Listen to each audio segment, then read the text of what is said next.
kun gani balle ki Allah ya sa kin gansu sai ki musu biyayya. Allah ya sa mu dace. Sai abu na 4 shine silatul rahim, sada zumunci. Sada zumunci siffa ne daga cikin siffofin mumina ta kwarai. Abinda ake nufi da sada zumunci shine ka sadar ga wanda ya yanke maka, halartan wurin 'yan uwanka da danginka. 'Yan uwanka da danginka ka je ka rika kai musu ziyara. In abin farin ciki ya same su ka je ka taya su murna. Idan aka sinsa ne ka je ka taya su juyayi. Idan an ɗebi lokaci kuma ba a gana ba kuma a je a kai musu ziyara. Sannan shi zumuncin nan Allah subhanahu wata'ala da kansa ya ce wattaqullaha allazi tasaaluna bihi wal arham. Ku ji tsoron Allah wanda kuke haɗa junanku da shi da kuma zumunta. Kuna haɗa juna da Allah, don Allah ka mun kaza, don Allah ka bar kaza, ku ji tsoron Allah nan. Sannan kuma ku kiyaye zumunta. Zumunci abu ne mai girma. Yana daga cikin siffan muminai suna tsare ainihin zumunci. Sannan manzan Allah sallallahu Alaihi wasallam yake cewa wanda ya kasance ya yi imani da Allah da rana ta ƙarshe to ya sada zumuntansa. To menene zumunci? Zumunci shine sadarwa ga wanda ya yanke maka, kamar yadda Annabi sallallahu alaihi wasallam ya faɗa. Yace ba sada zumunci bane kai mukafa'a, don wani na zuwa wurinka kai ma ka je.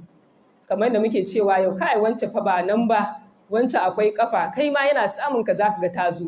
Don haka sai ita ma ta je saboda tana zuwa. Annabi sallallahu alaihi wasallam yace wannan ba shine zumunci ba. Zumunci shine ka sadar ga wanda ya yanke maka. Wance ba ta zuwa ko ta daɗe ba ganta ba sai ka tashi ka je. In kana da abun bata ka bata, in babu zuwan nan shine babban abu. Zuwan nan shine babban abu. Ka je ka gansu. Manzon Allah sallallahu alaihi wasallam kuma yake cewa duk wanda ke so a jinkirta masa ajalinsa, a yalwanta masa dukiyansa to ya sadar da zumuncinsa.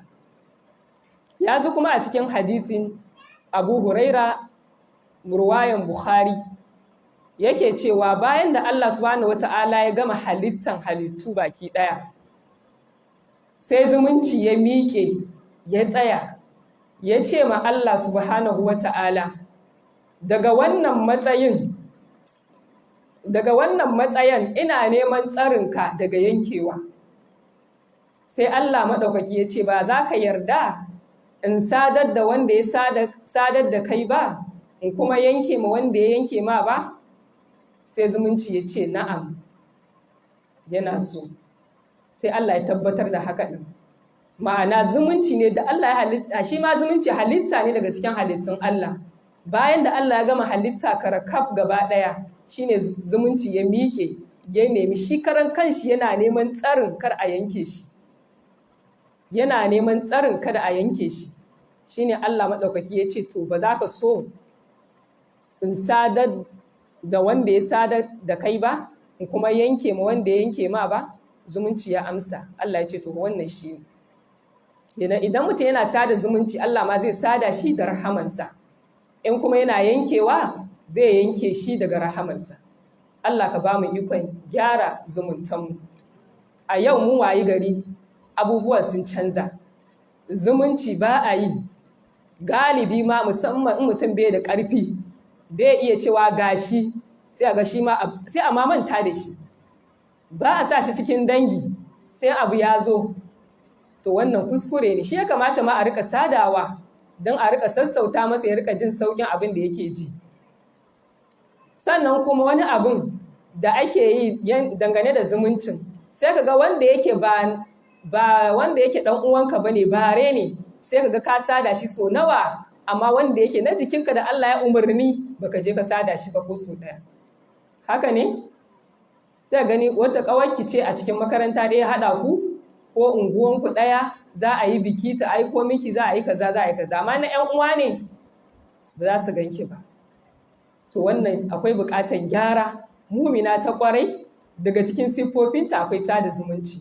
Kuma mun sani ko a waƙe'inmu idan mutum mai sada zumunci za ga ya samu karbuwa a wurin ƴan uwa.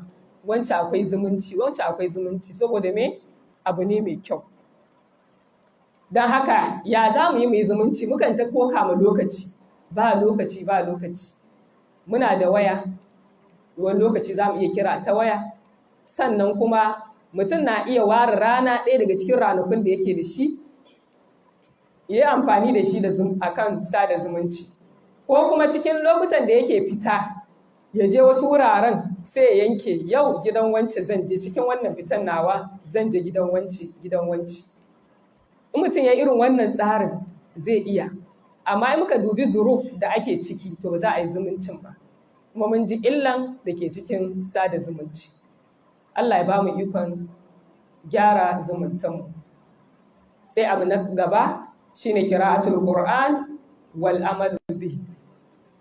Karatun Alƙur'ani mai girma da kuma aiki da shi yana daga cikin siffan mace mumina ta ƙwarai, tana yawan tilawa, tana karanta Ƙur'ani.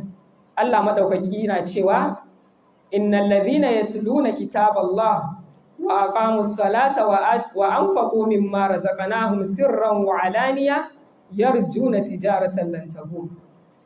Suratul Fatir. Allah maɗaukaki ya ce lallai waɗanda suke karanta littafin Allah kuma suke tsayar da sallah kuma suke ciyar da abin da muka azurta su da shi a ɓoye da kuma sarari, to waɗannan suna fatan suna da wani kasuwanci da suka ƙulla ga Allah subhanahu wata'ala, wanda wannan kasuwancin ba tabewa a ciki, babu hasara a cikin shi. Kun ga abubuwa uku kenan aka faɗa a nan. Na farko karatun Alƙur'ani, na biyu sallah, mun yi maganar shi a baya, sannan ciyar da dukiya. To muhallin shahid ɗinmu a nan shine karatun Alƙur'ani mai girma. To mu lizimci karatun Ƙur'ani. Yawan karatun Ƙur'ani yana wanke zuciya, yana sa zuciya ya zamanto ya samu kwanciya da kuma natsuwa. Idan mutum yana karanta Alƙur'ani ko damuwa ya dame shi, ya ɗauki Ƙur'ani zai ji damuwar ta wuce mishi. An gane ko? Sannan kuma mutum na iya masa kanshi tsari, wanda Allah ya azurta ta da saukan Ƙur'ani, ta iya baƙaƙe, ta iya karanta Ƙur'ani, to ya zama tana da wuridi da take yi kullum.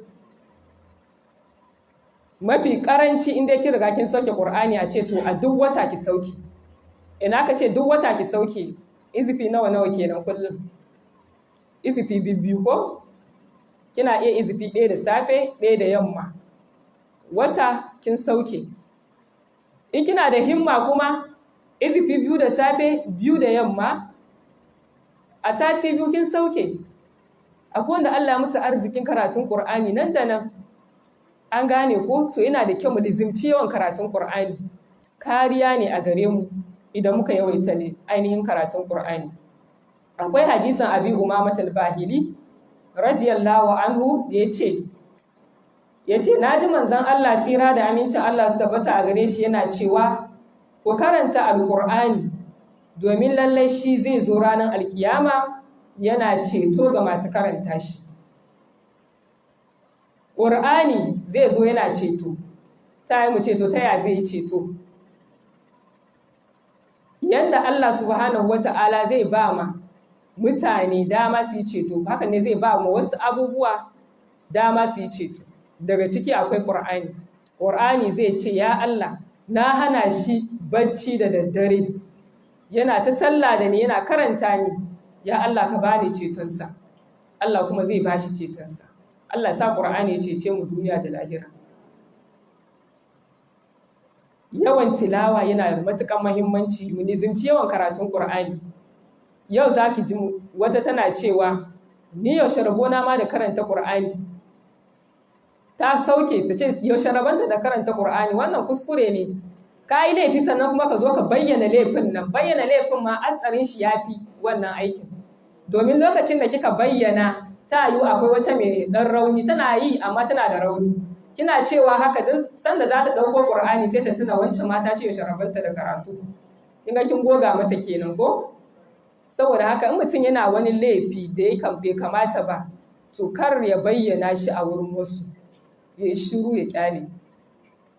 Saboda haka tilawan Ƙur'ani abu ne mai kyau kuma siffa ne daga cikin siffofin muminai. ‘Yar uwa ki lizimci karatun Ƙur'ani. kar ki bar Qur'ani a baya, ki yawaita karanta Qur'ani. Akwai surorin da ake so a gida ma a yawaita karanta su, kamar irin suratul Baqara. Ki dage in kina da dama ki tayi, kake wasa da shi. Allah ya sa mu dace. Sai kuma siffa ta gaba shine alhaya, kunya. Siffan kunya siffa ne abu ne mai kyau. Siffan kunya abu ne mai kyau, kamar da ya zo a cikin hadisi cewa imani yana da rassa sama da 60, a wata ruwayan sama da 70. Mafi ƙololuwansa shine faɗan la ilaha illallah. Ƙasa da ita kuma shine gusar da abin cutarwa akan hanya. Sai ce kunya reshe ne daga cikin imani, ko yanki ne daga imani. Kun gani ashe kenan kunya alama ne na imani, tunda muna magana akan mace mumina. To kunya yana daga cikin siffanta. Yana da kyau mace ta zama tana da kunya. Akwai wani magana da suke cewa kunya yana da kyau, amma ya fi dacewa ga mace. Kunya yana da kyau, kuma ita mace ita aka sani da kunya. Akwai wani program da na gani ana yi kan ma'aurata. Da miji da mata ne suka zauna ana tambayan shi mijin aka fara tambaya, ya zage yana ta bayani yadda aka yi da suka fara aure. Sun zama dattawa, sun tsufa sosai. In aka hasko matan sai kiga ta kau da kai, ta rufe ido. Shi ke bayani, amma ita kamar ta fasa ƙasan ta shige, tana ta jin kunya. Shi yana ta bayani, ko a jajirce yake, namiji ne yana ta yi, ita kuma ta yi kamar ta yaya. Daga baya da aka ba ta dama ta yi magana, da ƙyar tana yi tana rufe ido. To mu kuma yau ai magana sai a ci yanzu ba kunya, yanzu ai ba kunya, kenan ana cewa yanzu ba imani. Allah ya tsare mu. In ko ba imani ai ba abin da ba za a iya yi ba. Don haka wannan lafazin bai yi ba. Mumina har yanzu kunya na nan, kuma masu yi suna yi, kuma alkhairi ne gare su. Manzon Allah sallallahu alaihi wasallam ya wuce wasu mutane, sai wani yana ma dan uwansa faɗa, kai ka cika kunya, ka cika kunya. Sai Annabi sallallahu alaihi wasallam ya ce rabu da shi, abu ne mai kyau. Abu ne mai kyau, kunya abu ne mai kyau. To saboda rashin kunyan nan da ake cewa shine ake ta abubuwa yanzu. Sai kiga yariya ta zo gida goyo, yaro na kuka ko wani abu, sai ki tuna a'a kaka ba ta daki ne wance ke kuka. La haula wala quwwata illa billah. Duk rashin kunya ne. Ana cewa wani ba kunya, wallahi akwai kunya. Ita ba ta ji ne, kaka ne ko kyale ita ta baki. Duk rashin kunya ne wallahi. Allah ya sauke. Rashin kunyan ya kai ga yanzu yarinya za ta yi aure, sai ga ita ce ake ba ma dama ta kai saurayinta gidan ƴan uwanta. Akwai rashin kunya da ya wuce wannan? Daga ita sai shi, ita za ta nunnuna mishi gidajen ƴan uwa. Mun sha ganin su. In yana da abin hawa sai ya goya ta a mashin. Don Allah, wannan goya bayan menene aka yi? Ba fitsara ba ne? Ba fa ɗaura musu aure ba fa. Kuma wannan auren ma yana iya fasuwa fa. Ana iya cewa an fasa auren nan, ba mijinta ba ne. Da mata hau mashin ɗin jikinta da ya manni da nashi, haramun ne ai. Amsa salim cewa ya yi, da a daki kan ɗayanku da guduma na ƙarfe, ya fi sauƙi a gare shi da shafi jikin matar da ba tashi ba, ko ita da shafi jikin namijin da ba nata ba. To yanzu wannan hawa mashin ɗin da ta yi ta manne a jikinsa, me amfani shi? An san ina za su zagaya kafin su gama zuwa gidajen? Manzan Allah sallallahu alaihi wasallam ya ce namiji da mace ba za su haɗu ba face na uku su ya zama shedani. Daman ga mazajen yanzu da yaudara, ya kai sadaki ya ce yanzu matarsa ce, shikenan. Kuma an ba su dama su je, sauran sati 1 ko 2 biki, sun kama yawo ta gari. To wannan in suka je suka aikata alfasha a tsakaninsu, to zaman aurensu ya gama samun matsala kenan. Zaman lafiya ya ƙare a tsakaninsu. Waye ba da goyon baya? Iyaye. Saboda haka ba daidai bane. Mu da can inda muka sani shine za a nuna ma, a ce ga gidan ƴan uwan shi, a samu wani cikin mazaje ya rika kai shi ɗaya bayan ɗaya ga inda dangin suke. amma yanzu sai ga ta zo ta ce mun zo ne, kun zo ne ku da wa wanda ta ce da ɗan dama-daman kunya sai ce baƙi na waje, ita kaɗai wannan bai yi ba. Saboda haka kunya har yanzu yana nan, kuma abu ne mai kyau, rashinsa rashin imani ne kamar yadda ya tabbata a hadisi. Saboda haka yana daga cikin siffar mumina ta zama mai kunya. To siffofin suna da yawa, kamar yadda muka ce mun raba shi gida biyu, shine al'amru bil ma'ruf alladhi zahara tarkuhu, shine muka kammala yanzu a takaice saboda lokaci. Zamu je bangare na biyu shine annahyu an munkar alladhi zahara fi'lu, hani daga mummuna wanda aikata shi ya bayyana. Abu na farko a karkashin wannan shine al-ishraku billah, yima Allah tarayya.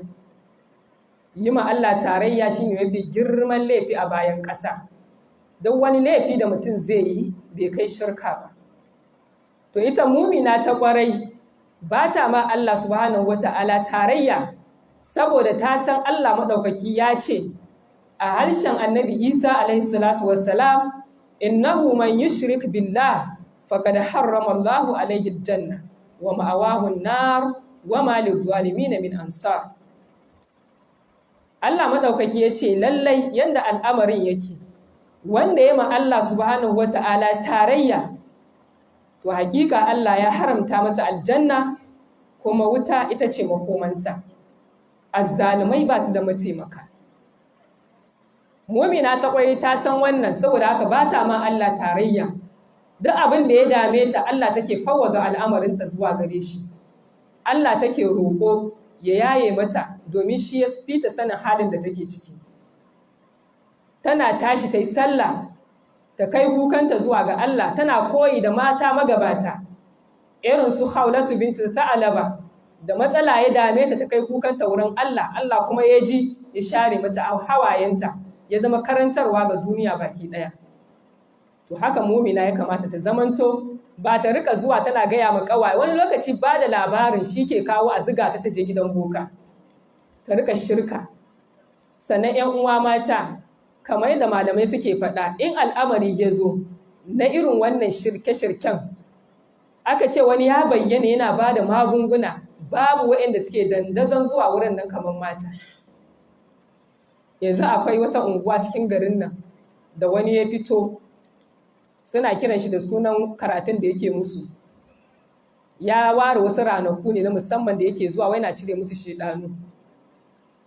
Akwai ranakun da yake zuwa da safe-safe sau biyu, ɗayan kuma da daddare. Wuraren 3 na dare za ka rika jin mata na tafiya, suna dawowa ran 4 da wani abu. Kwanakin baya sun fara wannan dai, ni sani na kaman watan abin nan Rabiul Awwal, farko to da yake ana wannan bukukuwan, sai tsammani na suna zuwa yin wannan abin ne da daddare, dare na musu su koma, tunda haka suke yi. Ashe wannan wurin daban ne. Zaka ta jin mata suna ta magana, waɗannan matan daga ina, karfe 3 zuwa 4 ana zuwa ana wucewa, an je wai shedanu ake cire musu. To ku duba wannan abin, wannan lokacin da suka yi amfani da shi suka je wurin, su tashi mana su yi alwala, su kai kukan wurin Allah, in lalura ne yayi musu. Ba su gushe ba suna kan wannan. Mata ne kamar kasuwa cikin dare, 'yan uwa suke zuwa wannan wurin, ana musu wai addu'a. Saboda haka duk abin da ya dame ki, rashin lafiya ne, lalura menene, Allah zai baki lafiya. Akwai wata da suke tambaya, wai ɗanta ne ya faɗa cikin harkar shaye-shaye, sai wata ke ba ta shawara cewa a kai shi wurin boka a samo mai magani. To ita akwai alaman imani tare da ita, sai ta zo tana tambaya. To kun ga yanzu zuwa ta gidan bokan da za ta yi, da laluran da yaron ke ciki, wanne fi sauki? Ba shakka laluran da yaron ke ciki ya fi sauki, domin yana bayan shirka ne. In Allah ya ga dama sai ya yafe mishi, amma fa shi shirka ba duk yanda mutum yayi, in dai ya mutu da shi, a cikin tsarabanka na lahira ka je da shi a cikin shi akwai shirka, to ba mutum fa ba gafaran ubangiji. Amma mai shaye-shaye ne mai yana tata mashi'atillah, yana karkashin ganin daman Allah ne. In Allah ya ga dama ya azabtar da shi, in ya ga dama ya yafe mishi. Saboda haka mu zamanto muminai na gaskiya, wanda idan al'amari ya zo, duk inda al'amari ya kai ga tsanani ba zai girgiza imaninmu ba, har ya sa mu fita hayyacinmu mu je waɗanda suke ƙazamai muna kai musu jikunanmu ko dukiyarmu ko wani abu da sunan za su mana magani. Allah ya tsare mu ya kare. To wannan shine tarayya ga Allah, Allah ya tsare mu. Sai na biyu, adamul qana'a, rashin qana'a, ma'ana rashin godiyan zuci. Rashin godiyan zuci yana daga cikin manya-manyan abubuwan da ake fama da shi a yau, wanda sakamakon rashin godiyan zuci ya aukar da mata da dama cikin fitintinu. Wasu sun rasa zaman aurensu, wasu sun rasa zaman lafiyansu, wasu kuma sun shiga wani yanayi na tausayi. Me ake nufi da ƙana'a? Ƙana'a shine godiyan zuci. Ya zamanto duk abin da Allah subhanahu wata'ala ya raba ya baki, kina jin kin gamsu da shi. Kina ji kin gamsu da shi. Manzon Allah sallallahu alaihi wasallam yake cewa, ka yadda da abin da Allah ya baka, zaka zamanto mumini. Ka yarda da abin da Allah ya raba ya baka, a tankun agnan nas, zaka zamanto mafi wadatan mutane. Ɗan abin da Allah ya raba ya baka ka yadda da shi, to zaka fi kowa wadata. Amma idan baka yadda ba, zaka shiga wani matsala. Don haka ne za mu ga yau gidan 'yan siyasa ya cike da mata yake. Nawa ake ba su? Akwai wata da take cewa in manya ne za a ba su 1,000. Idan tana da goyo za a ba goyon 500. Idan tana da ciki ne, cikin ma a ba ta, ji wannan siyan har da cikin. Duk rashin godiyan zuciya ne fa. Da wannan tafiyan da ta yi zuwa wurin, da za ta zauna ne a gida, da za ta zauna ne a gidanta ta yi wani sana'a, abinda Allah ya bata ta gode da shafi mata alkhairi. Ba abinda wannan abin ke karawa illa kekashewar zuciya, ba abinda yake karawa illa shiga wani yanayi. To da dama za ku ga ana ta zuwa gidajen masu kuɗi, da cikin dare wasu za ku gansu da goyonsu, abin tausayi da wannan sanyin da ake ciki, za ku gansu sun je sun rarrabe suna jiran fitowar mai kuɗin nan ya zo ya babba su kuɗin siyasan nan ya ba su. Duk ba wani abu ya kawo wannan ba, rashin ƙana'a ne. Wata kuma rashin ƙana'a, wata famijinta ma na da halin abin da ma ta je nema a wurin fiye da haka. Abinci ya waffara mata komai, amma kuma tana neman wani abin duniya. Hakan na rashin ƙana'a ya kai ga wasu suna karɓar riba mai sunan lafo da sauransu. Rashin ƙana'a, abinda Allah ya ba su su gode ba. Wannan abin kuma sai sanadiyan abinda ma suka mallaka a ɗakin sai ya zo ya ƙare. Da tana da gado da katifa, sif da waye da waye. Ta ga bai mata ba, 'yar uwarta ta canza, ita ma bari ta yi. Tana karɓo wannan fitinannen dukiyan, zai lashe mata wa'annan gaba ɗaya. Nawa suka wayi gari ɗakinsu hatta tabarma babu shi. Rashin ƙana'a ya kawo wannan. Wasu rashin ƙana'a yake sa suna fasikanci da wasu mazajen duk su samu kuɗi su zo su biya bukatunsu. Duk rashin ƙana'a ke kawo haka. Wasu rashin ƙana'a yake sa su shirya yanda ake zuwa kasuwa a yi siyayya ko a siyar, su za su shirya su tafi ba don su siya ko su siyar ba, sai don su je su ɗauko kayan mutane. Akwai wata 'yar uwa kwanakin baya da aka haihuwa aka yi, sai 'yan waka har haɗa kuɗi mai 10,000, mai 5,000, mai kaza, sai aka bata aka ce su je kasuwa su yi siyayya. Ta sa a post ɗinta a cikin jaka, suna shago ɗaya suna so su yi siyayya. Juyawa ga da za ta yi kawai sai ta ga hannun mace a cikin jakanta, sai ta tsorata jikinta ya kama rawa, ta kuma kasa magana. Kawai ta ci inna lillahi wa inna ilaihi raji'un, da ta faɗa shi ya taimake ta, jikinta na ta rawa. Sai ita kuma wannan ta zara hannun a hankali, sai ta juya ta dinga tafiya ita kuma tana ta waiwayenta ta kasa gaya ma 'yan uwan ga abin da ke faruwa, sai da ta yi kwana sannan ta samu dama ta yi magana cewa ai ga abin da ya faru. Nan take ta miƙa musu kuɗin, ita tana tunani ta ina za ta fara, wannan kuɗin fa haɗawa aka yi, gashi gobe suna ne ko jibi. To haka saboda rashin ƙana'a yake sa wasu suke haka. Saboda haka alƙana'atu kanzun la yafna, shi godiyan zuci taska ne wanda bai ƙarewa. Da abin da Allah ya raba ya baka ka gode, yanda kake ganin wani ya fi ka, to haka nan kai ma fa ka fi wani. Haka rayuwar take, Allah bai yi mu daidai ba. Allah ya ba mu ƙana'a. Sai abu na uku a ƙarƙashin wannan shine ainihin tubantuwa da mutane suka yi yau, ko mu ce mata suka yi yau game da harkan hijabi. Hijabi fa an fara kai ta makabarta a hankali a hankali. Waɗanda kasansu suna sa hijabi da niƙabi yau sun koma suna yafa gyale ne suna yawo, saboda Allah musu ni'ima, sun samu ƙiba sun yi jiki, dole a ga kaurin wuyansu.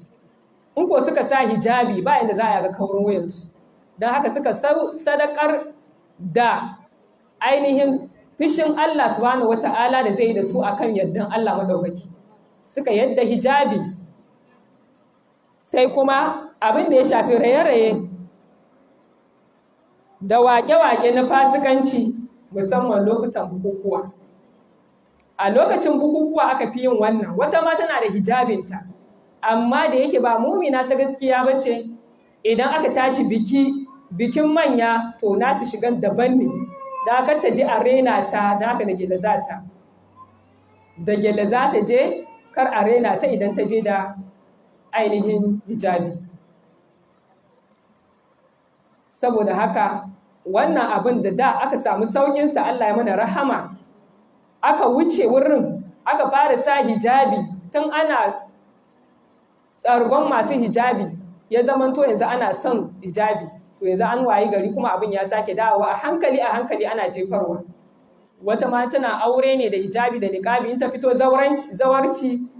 zawarcinta sai ta fara yadda niqabi farko tukun, ana nan sai a fara yanke hijabin, maimakon hijabin da ke kaiwa ƙasa zai koma gwiwa, daga nan kuma ya fara tafiya kenan sai gele, sai a fara shafe-shafe, sai a fara kaza-kaza.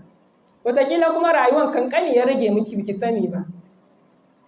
Don haka wayannan ɗabi'un ba su da kyau, bai kamata mumina ta kwarai tana siffantuwa da shi ba.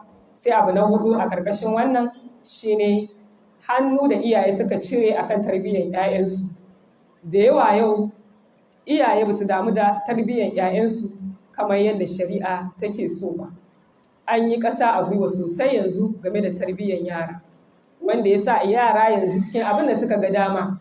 Yaro zai yi laifi, amma kuma ba za a ga laifin shi ba, sai a ba shi kariya.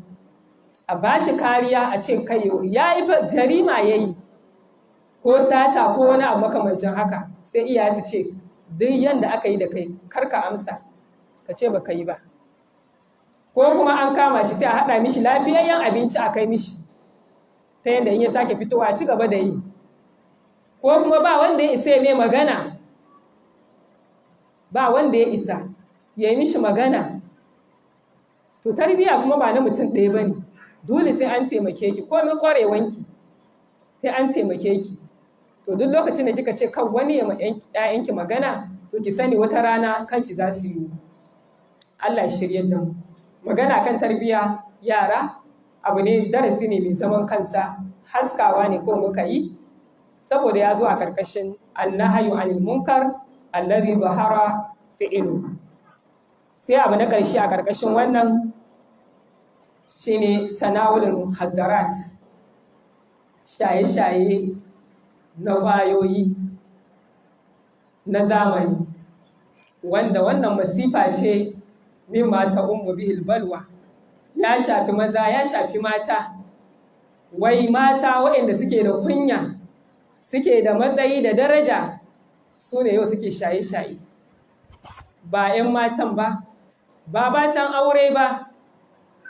Ina za mu? Wannan masifa ta game. ƙaruwa abin yake ko da yaushe ana magancewa, amma sai ƙaruwa yake yi. Kuma ake mai ana nau'anta ababen shaye-shayen, wani abu ma sai kiga an kawo shi a ce ai ba abin shaye-shaye bane, amma aka yi bincike abin shaye-shaye ne. Yanzu wayannan shaƙe-shaƙen da ake cewa ai muhaddarat ne, saboda ya zama muhaddarat ta ina, in mutum bai sha ba bai jin ya samu natsuwa, in bai sha shi ba bai jin daɗi. Akwai wani abu ma da suke ce mishi kurkura, za a zuba a baki a kurkura baki, in aka kurkure aka zubar nan take mutum zai gari na juya mishi, nan da nan zai yi amai zai yi zawo. Akwai wani da aka ce gashi na yanda yake yana kurkure, an bashi aka ce kurkure, nan take ya zuba amai, nan take da ƙyar ya samu aka kai shi gida, da ƙyar aka kai shi gida. To yanzu wannan babin shaye-shayen ba ne? Wani shi da ya kurkura ma sai ya yi kuskure ya ɗan haɗiye kaɗan, sai ya shige mishi. To an cika kurkura baki da abu, an ba Allah ya kiyaye ka ba, dole a samu abin da ya shiga cikin hanji, yana shiga shi ya sanadiyar lalacewar kayan cikinsa.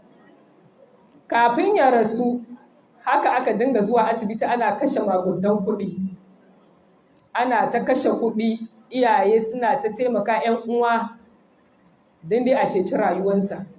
Da ya tashi masa kaf guda rana ɗaya, ba ma san ya ma ji sauƙi, ya yi komai, kawai ya tafi. An taɓa kayan ciki, to na zai ji.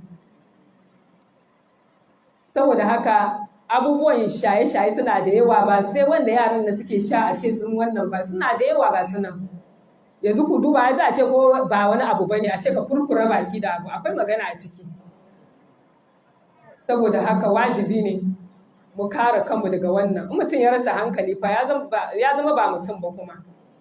Yanzu in aka je inda ake kula da masu shaye-shaye, ba ƙaramin kuɗi ake kashewa ba don a nemi lafiyarsu. Yanzu akwai wani yaro na nan, shi da ya fara wannan abun, to shi da kanshi ya ce yana so ya daina, ya ce ma iyayen, suka ce in yana so ya daina za su ɗaukar mai mataki. Ya ce yana so ya daina saboda yana so ya aure waye-waye. To aka zo aka kai shi, to akan wanda ya hanya aka je sun san shi, shine aka musu sauƙi, duk wata 80,000. Duk wata 80,000. Wannan fa na ga abinci ne kenan ko magani? Ina ga wannan na magani kenan, banda na abinci, banda na kaza, banda na kaza. Kwanan gama ne yake cewa ko wanda aka kai gashi nan za ka yi shi 200,000 ake biya duk wata. A dai fa samu lafiyan shi ne ba, a samu lafiyan shi shine ake kashe wannan kuɗin. Kuma in ba Allah ya kiyaye ba, ai wannan tun da kwakwalwar ta tabu, lokaci bayan lokaci zai rika motsawa ko da ya ji sauki. A ce an dawa ke da wannan kuɗin, in ba masu hali ba ne. Saboda haka maganin kar a yi, kar a fara. Wannan ta ce miki wannan gore ne kika ci yana maganin kasala, yana maganin duk irin waɗannan muhaddarat ne. Dole ne mu kiyaye su, Allah ya tsare mu. To suna da yawa su ma wannan ɓangaren, sai da yanayin lokaci za mu takaita akan wannan. Sai nukutanmu na ƙarshe shine du'atul dalala, wanda a hadisi ake kiransu du'atun ala abwabi jahannam. Su kuma su waye wa'annan? Idan muka lura da waƙi'inmu a yau, mu musulmai, kowa saninsa ne cewa kula da harkan ilimi ya ja baya sosai. Duk da ana ganin yawan yadda ake neman ilimi, kulawa da shi a yi shi da zurfafa ya yi nisa, ko kuma fahimtar shi yadda ya kamata an yi nesa da shi. Da wannan ne maƙiyan addini suka yi amfani da dama, suka shigo mana da wasu fikirori wanda suka daɗe da hattata shi, suka tsara shi don su cimma wannan manufan.